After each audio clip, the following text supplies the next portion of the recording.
You can't tell how someone feels just by looking at them or by what they share online. To the outside world, our lives may seem perfect,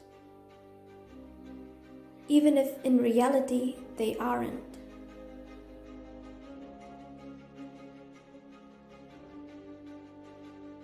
Most of us only share the good things.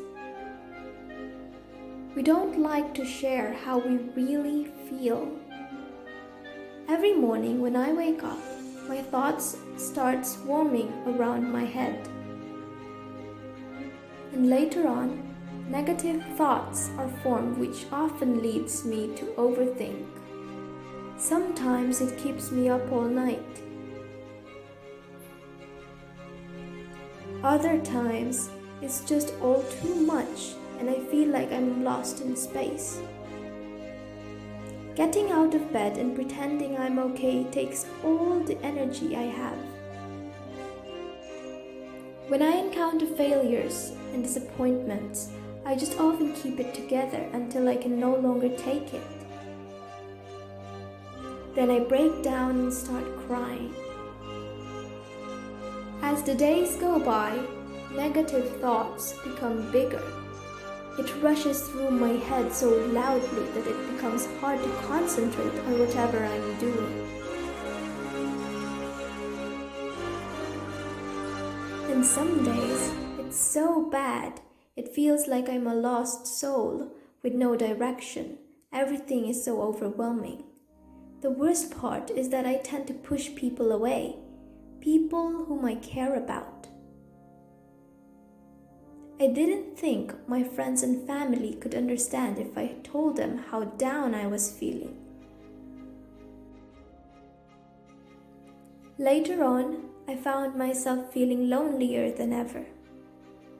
But when my sister opened up to me about how stressed she was feeling, I told her. I wasn't sure how to bring up how I was feeling, so I started by saying that I didn't feel like myself. She listened and then she told me that just like physical health, we all have mental health. It is our feelings, our thinking, our emotions, and moods.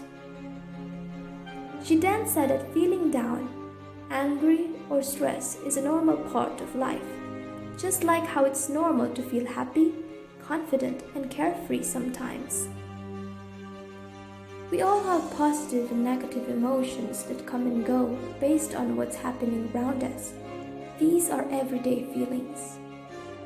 Good mental health means experiencing negative emotions. It's not always about being happy. My sister can relate to the feelings of stress. She suggested that I take a break from everything and start doing the things I enjoy. Just her listening made me feel like she understood, so I took her advice.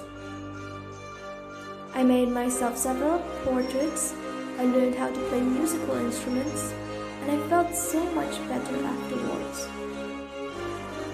Unfortunately, after several times of doing all of it to cope, I found myself being stuck in a deep well of negativity, and I can't seem to find my way out.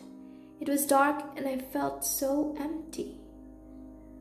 Even when I tried to be around my friends, I felt alone. The things I used to enjoy weren't fun anymore.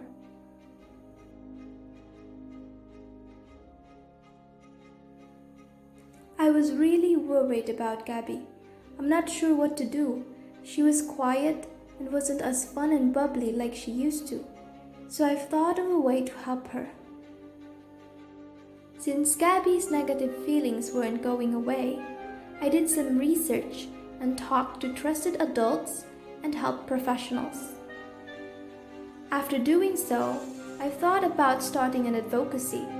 With the assistance and support of my family, friends, and other trusted individuals, I was able to conceptualize Sanity for Humanity, and because of it, I was able to better understand mental health.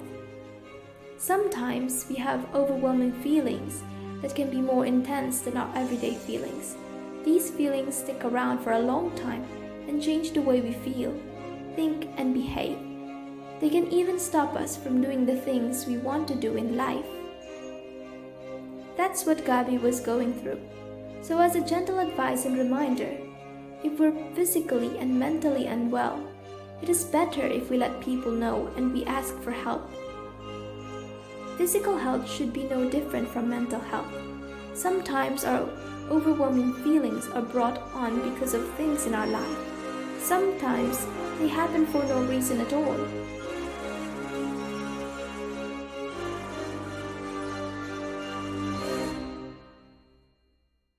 After talking with my sister, I felt much less alone and it felt good to talk.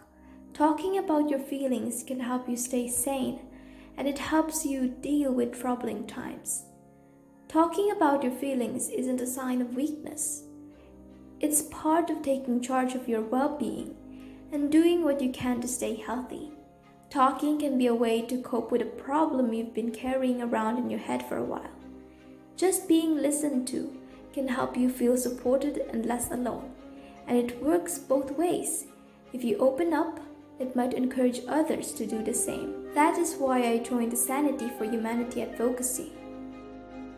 To be honest, I still encounter days when the negativities are present, but I'm beginning to understand my mental health. I'm learning how to cope.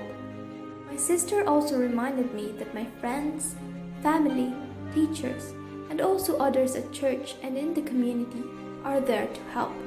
I had no idea that people around me could be so understanding. And while it's not always easy to talk about one's mental health, the person you're talking to might be able to help. If you don't feel like talking, that's fine. You can try singing, dancing, cooking, making music, and taking pictures. Whatever makes you feel better. If you're the person someone talks to when they're struggling, just listen with no pressure or judgments. You don't need to have the answer. If you feel unsure about anything, you can speak with trusted adults or mental health professionals. Talking about mental health doesn't have to be difficult. After all, it's something we all have. Oh, hi there! I hope you enjoyed this video and I hope that it made a difference in your life today. SANITY for Humanity's mission is to develop the community's awareness about mental health and provide services and a culture that facilitates healing and increases resilience for humanity. Our vision is to see the world living in peace and harmony, all because there is sanity in humanity. As a final word, let us all remember that at every stage of life, from infancy and adolescence through adulthood, mental health is important and should be prioritized. For more resources like this, along with training opportunities and campaigns, join SANITY for Humanity and be a mental health advocate.